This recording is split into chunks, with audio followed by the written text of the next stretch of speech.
noches, mi nombre es Martín Gaitán Montes. La actividad que elegí a desarrollar es el diseño de un modelo de intervención social en crisis. Quiero explicar que para desarrollar esta actividad es necesario hacerlo con los elementos que se requieren para estructurar en forma objetiva, veraz y eficiente este modelo y que contribuya para mejorar y aminorar en la medida de lo posible la situación de una persona que pierde su equilibrio normal ante una situación de estrés.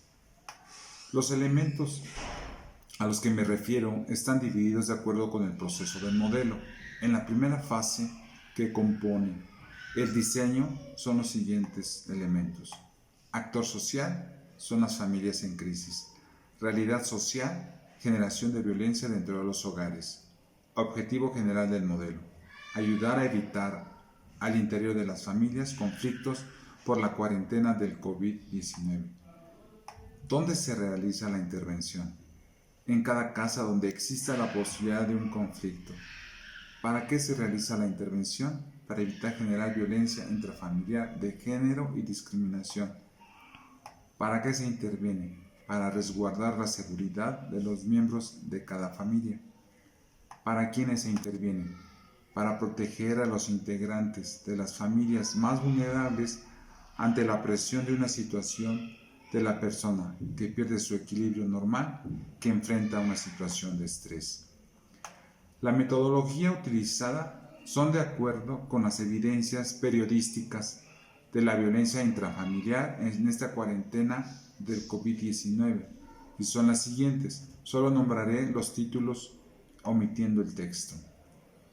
Protocolo de atención para mujeres COVID-19 durante el periodo de aislamiento por el Instituto Sonorense de las Mujeres. La violencia se incrementó en la cuarentena. Más llamadas de auxilio al 911 y más búsquedas de Google para encontrar el apoyo.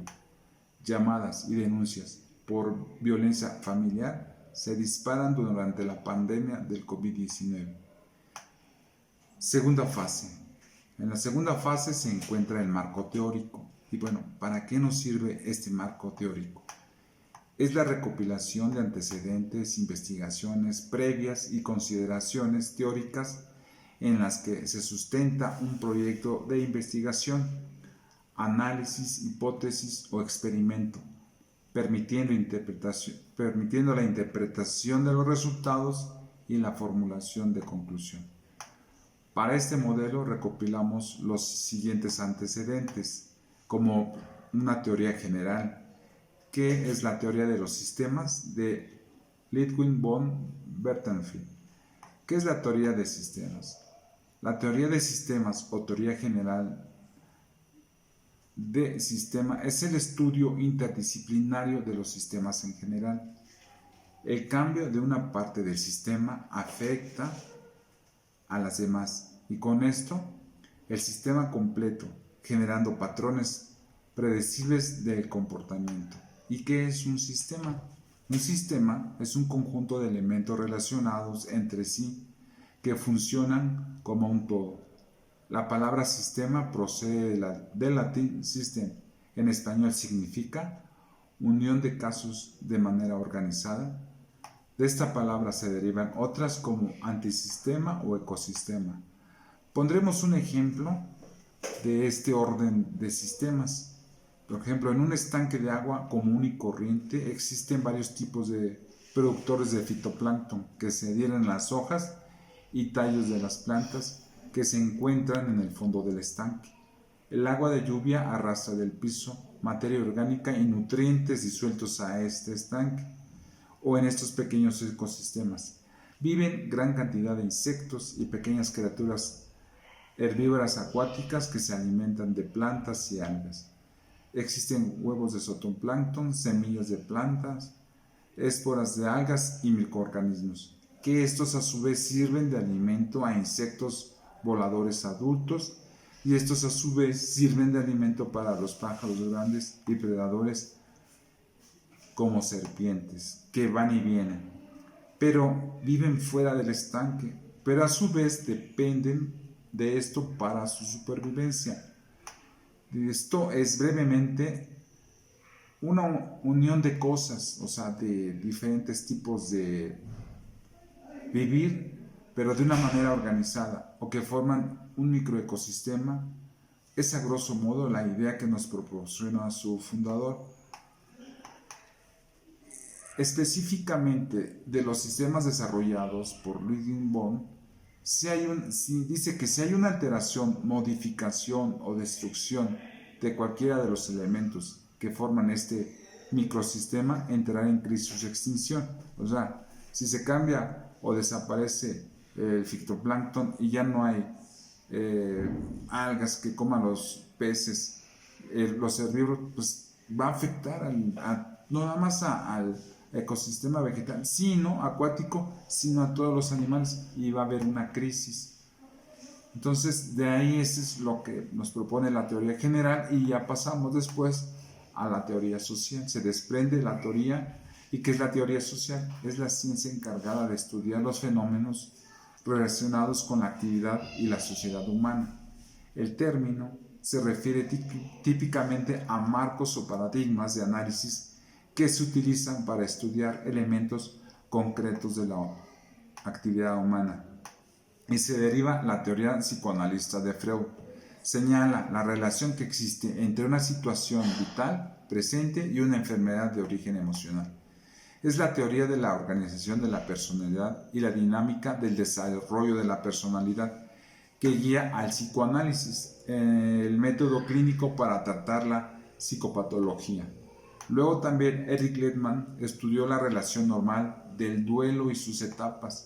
Lindemann, mientras trabajaba en un centro médico durante varios años de ver el comportamiento de sus pacientes, entre los cuales estaban los neuróticos que han perdido a un familiar durante el periodo de tratamiento, los familiares de los pacientes que fallecieron en el hospital, las víctimas de los desastres naturales que han perdido a sus seres queridos, así como las familias de los militares.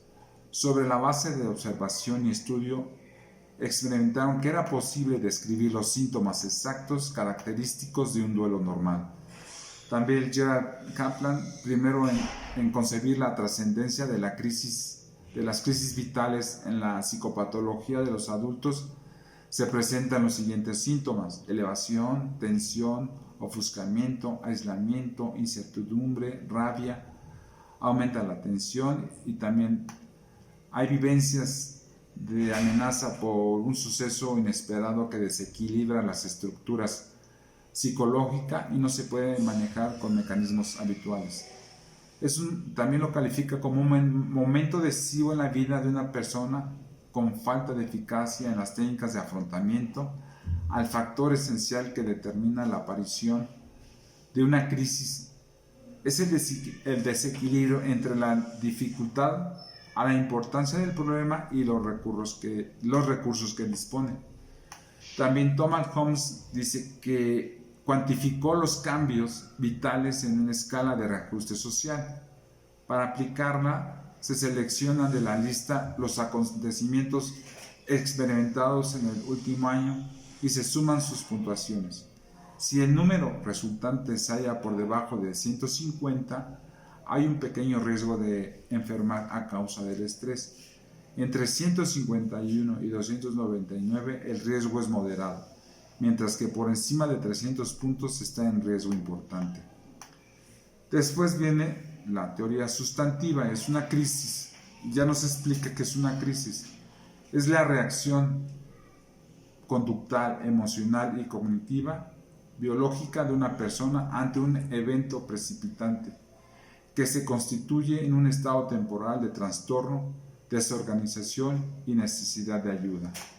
También la crisis, según Ranke, es un estado de conmoción, de parálisis. Es una persona que sufre o ha sufrido un shock. Sobreviene cuando el estrés actúa sobre el sistema y requiere un cambio que se sitúa fuera del repertorio habitual de respuesta.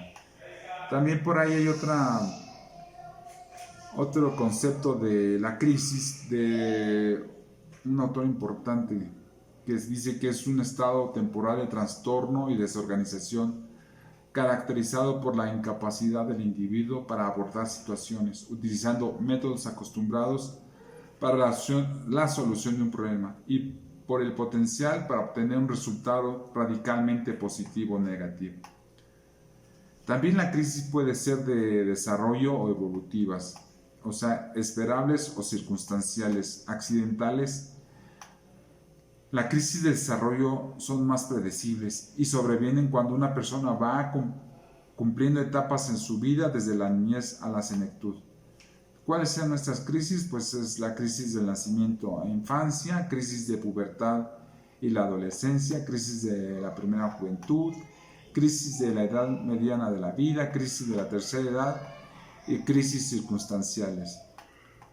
Son inesperadas, accidentadas y dependen sobre todo de factores ambientales.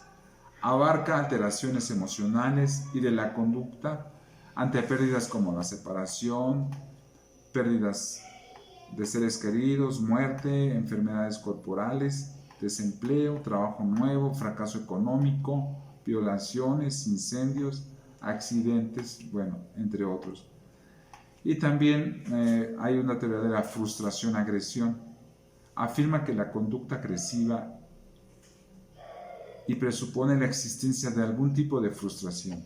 La idea básica de este planteamiento es que la frustración es resultado de la imposibilidad de lograr una meta dada la existencia de un obstáculo que impide el camino hacia ella, lo cual provoca deseos de apartar o destruir un obstáculo. Cuando la barrera es demasiado poderosa o el obstáculo es inalcanzable para quien experimenta la frustración, la agresión se desplaza hacia un objeto más sencillo, ya sea por su proximidad, por su debilidad o por ambos. Y la tercera fase, que es la epistemología, enfoque hipotético-deductivo. Son muchos los problemas de relación familiar y muchas las situaciones a lo largo de la vida en las que se puede producir conflictos familiares que pueden afectar directamente el equilibrio emocional y que pueden provocar las relaciones en el seno familiar. Funcionan de forma inadecuada, bien sea en la familia actual, en la de origen o entre ambas. Estos factores pueden ser biológicos. En la familia se dan lazos biológicos hombre, mujer y madre e hijo. Los psicológicos, hay interdependencia mutua de los miembros de la familia para la satisfacción de las necesidades afectivas. Los económicos, la familia provee de recursos necesarios en función de sus ingresos económicos para satisfacer sus necesidades y de esta forma poder vivir en su entorno. Y los sociales, la familia forma parte de una organización social más amplia y es modificada por los cambios sociales y culturales. El método inductivo. ¿Qué se debe hacer en una intervención en crisis? El objetivo de la intervención en crisis es detener el proceso agudo de descompensación psicológica, aliviando las manifestaciones sintomáticas y el sufrimiento, estabilizar al individuo y protegerlo del estrés adicional, reduciendo los sentimientos de anormalidad o enfermedad, evitar complicaciones adicionales. Cuarta fase, las técnicas e instrumentos. ¿Qué se debe de hacer en los primeros auxilios psicológicos? Hay 11 pasos para los primeros auxilios psicológicos. Observar y mantenerse alerta, establecer vínculos, ayudar a las personas a sentirse cómodas y a gusto, actuar con gentileza, calma y solidaridad, ayudar con las necesidades básicas, escuchar, tranquilizar de forma realista, alentar formas positivas de afrontar la situación, ayudar a las personas a relacionarse con los demás, ofrecer información exacta y oportuna y finalizar la conversación. La quinta fase y última, que es la evaluación. La evaluación es la intervención en crisis. La evaluación es una práctica intencional que se realiza a lo largo del proceso de intervención en crisis e implica obtener información de una mujer o una niña, aunque las prácticas para interaccionar con niños difieren de las usadas para los adultos. Escuchar activamente e interpretar lo que ella comparte con el fin de entender su estado emocional, nivel de movilidad o inmovilidad emocional. opciones de acción, mecanismo de afrontamiento, sistema de apoyo y otros recursos. La evaluación permite al personal sacar conclusiones sobre la situación de la mujer y cómo responde ante esta situación, con el fin de planificar y ofrecer formas de asistirla. También se usa para determinar el nivel de riesgo y cualquier posibilidad de autolesión o de ser asesinada por su abusador. Durante la intervención en crisis, las trabajadoras del refugio deben procurar entender la condición de la mujer. Esto abarca su estado emocional, su funcionamiento conductual y su estado cognitivo. Muchas gracias y buenas